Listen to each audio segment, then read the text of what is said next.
Finally আমার ঝুরি ভাত রান্না করা হয়ে গেছে।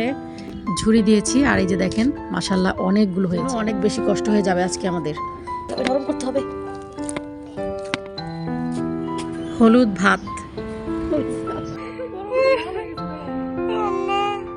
আর একটু ঠান্ডা হয়ে গেলে কিন্তু অনেক শক্ত হয়ে যায়, তখন এটা করব সেটা হচ্ছে আপনার ছিটা রুটি যেটাকে বলা হয়। আজকে আমি ছিটা রুটি করব, যে এই বোতলের ভিতরে আমি ব্যাটারটাকে ভরে নেব। ছিটা রুটি বানানো হয়ে গেছে আর টমেটোর ভর্তা করেছি। এগুলো আস্তে আস্তে অল্প অল্প করে তুলতে হবে। হ্যালো এভরিওয়ান, আসসালামু আলাইকুম। কেমন আছেন আপনারা সবাই? আশা করছি সবাই খুব ভালো আছেন এবং সুস্থ আছেন। এগুলো হচ্ছে আতপ চাল দিয়ে আজকে আমি ঝুরি পিঠা বানাবো। একদিন দুই দিন করে করে ঈদ তো প্রায় চলেই আসছে, তো ভাবলাম যে কিছু পিঠাপুলি আগে থেকেই বানিয়ে রাখি। বাইরে যেহেতু প্রচণ্ড রোদ আর এই পিঠাগুলো বানাতে প্রচণ্ড রোদের প্রয়োজন, সেজন্য ভাবলাম যে আগে ভাগে দিয়ে নিই। এখানে আমি 2.5 কেজির মতো আতপ চাল নিয়েছি আর এখন চালগুলোকে আমি অনেক ভালো করে ধুয়ে নেব। নর্মাল চাল দিয়েও করা যায়, তবে আতপ চাল দিয়ে করলে বেশি ভালো হয়, স্টিকিনেসটা থাকে, সেজন্য আর কি আতপ চাল দিয়ে করা। আমার বারান্দায় যেহেতু গাছপালায় একদম ভরপুর, সেজন্য আমি চালের পানি, ডালের পানি এগুলো কখনো ফালাই না, এগুলো গাছে দিয়ে দিই, কারণ গাছ এগুলো খেতে ভীষণ পছন্দ করে।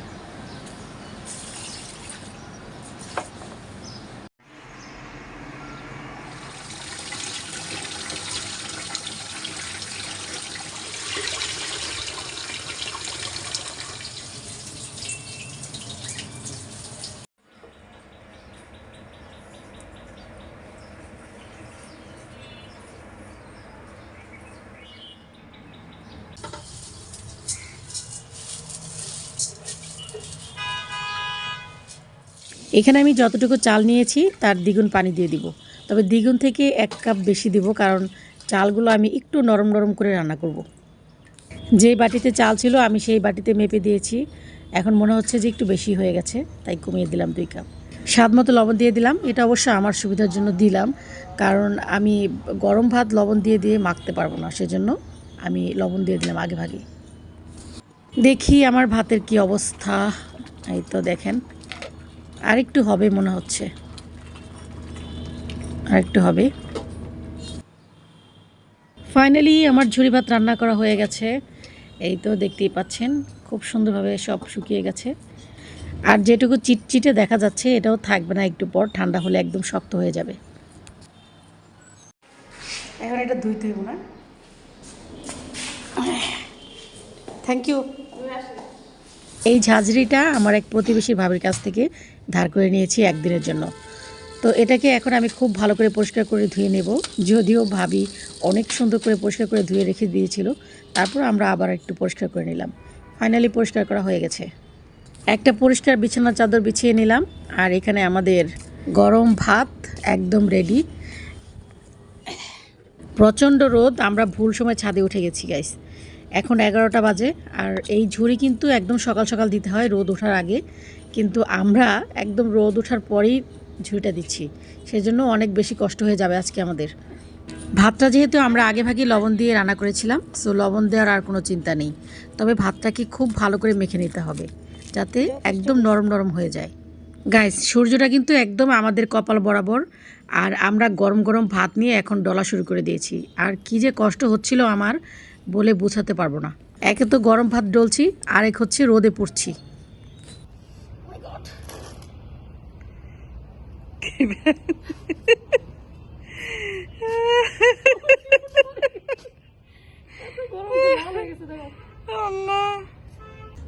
জর্দার বোতলে শক্ত শক্ত হয় বলে, ভাতটাকে অনেক এইভাবে নরম করতে হবে। হলুদ ভাত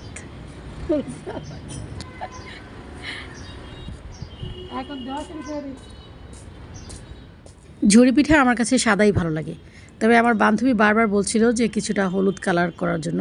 সে আবার কালার খুব পছন্দ করে, আরও কয়েকটা কালার দিতে পারলে তার কাছে মনে হয় আরও বেশি ভালো লাগতো। ঝুরি ভাতগুলো কিন্তু গরম থাকতে থাকতে দিতে হয়, আর একটু ঠান্ডা হয়ে গেলে কিন্তু অনেক শক্ত হয়ে যায়, তখন দিতে অনেক কষ্ট হয়। মাথার উপর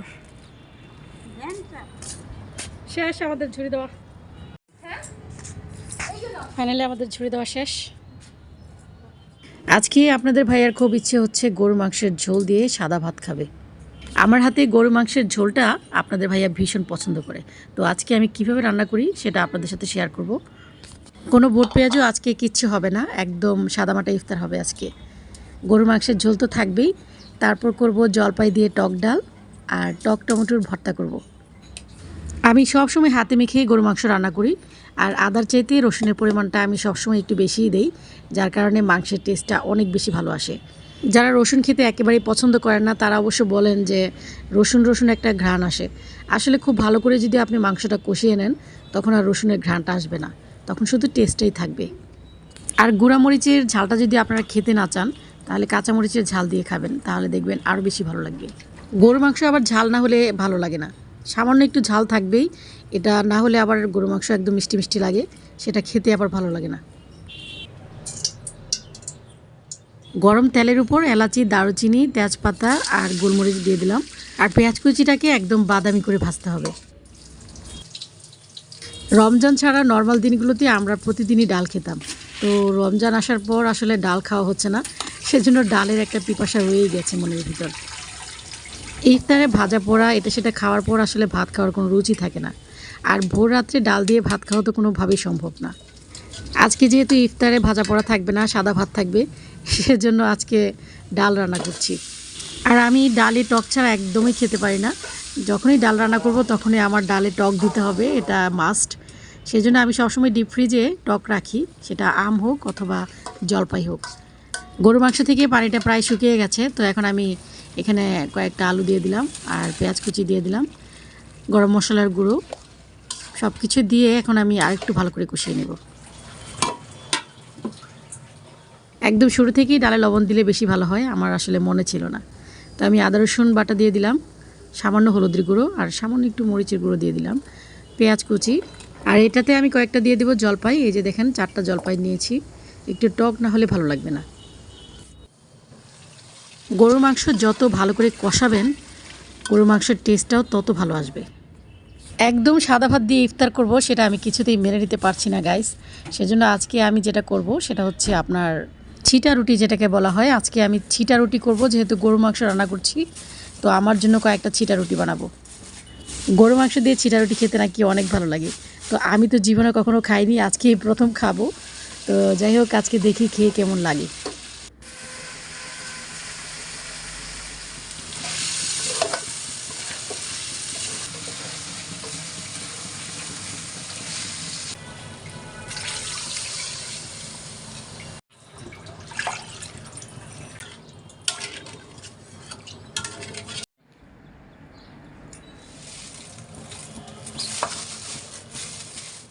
ছিটা রুটি খুব বেশি বানাবো না, আমার জন্য জাস্ট কয়েকটা বানাবো। আমি এখানে গোল চামচের 3 চামচ গুঁড়ি নিয়েছি আর 1 চামচ নিয়েছি আটা। ছিটা রুটিতে নাকি আটা ব্যবহার করা লাগে।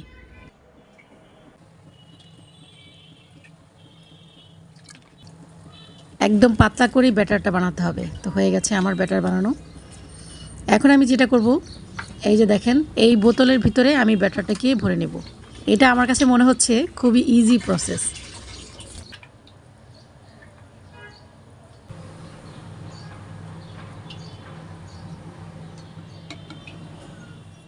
এখন সীসা গরম করে বোতলের ক্যাপটাকে আমি ফুটো করে নেব খুব ভালো করে। ছোট ছোট করে অনেকগুলো ছিদ্র করতে হবে, তাহলে সব সাইড দিয়ে খুব সুন্দর করে পড়বে। এই যে দেখেন,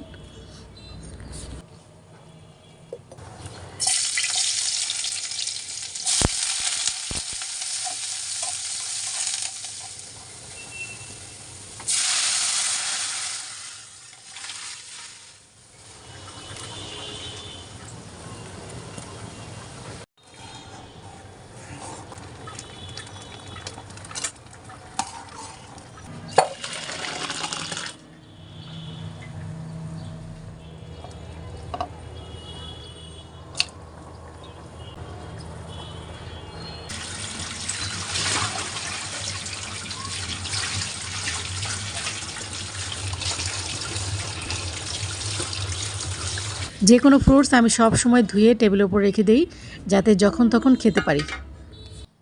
ছিটা রুটি আর চাপড়ির মধ্যে আমি জাস্ট ডিজাইনের একটা পার্থক্য খুঁজে পেয়েছি, এছাড়া আমার কাছে মনে হচ্ছে যে আর কোনো পার্থক্য নেই। কাঁচামরিচ দিয়ে টমেটোর ভর্তা করছি গাইস, এটা খেতে অসম্ভব ভালো লাগে। ইফতারের আর মাত্র 15 মিনিট আছে, তো এই 15 মিনিটের ভিতরে আমাকে চিটা রুটিগুলো বানিয়ে শেষ করতে হবে। আর এদিকে টমেটো ভর্তা যতবারই আমি বানাতে যাচ্ছি ততবারই চিটা রুটি বানাতে হচ্ছে, আর এটা খুব দ্রুত হয়ে যাচ্ছে আর কি দেওয়ার সাথে সাথেই, যার কারণে আমি অন্য কোনো কাজ হাতে নিতেই পারছি না। আমি কিন্তু সকাল থেকে এক নাগাড়ে কাজ করেই যাচ্ছি, আপনারা দেখতেই পেয়েছেন। সকালবেলা ঝুড়ি দিয়েছি আর এখন ইফতার রেডি করছি। রোজা রেখে এত কাজ করার পর সন্ধ্যার পরে একদম টায়ার্ড হয়ে যাই। তেল ছাড়া যদি টমেটোর ভর্তা খেতে চান তাহলে অবশ্যই টক টমেটোর ভর্তা খাবেন। বিশেষ করে যারা টক খেতে পছন্দ করেন তারা এইভাবে কাঁচামরিচ দিয়ে টক টমেটোর ভর্তা করে খাবেন, দেখবেন ভীষণ ভালো লাগবে। গরম ভাতের সাথে একেবারে জমে যাবে।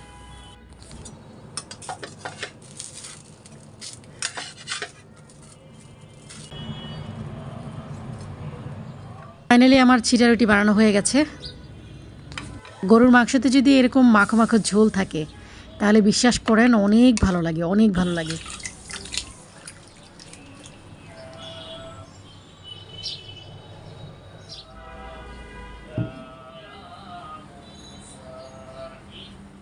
প্রথমে ভেবেছিলাম গরুর মাংস যেহেতু রান্না করেছি তাহলে আজকে চিতই পিঠা বানাবো।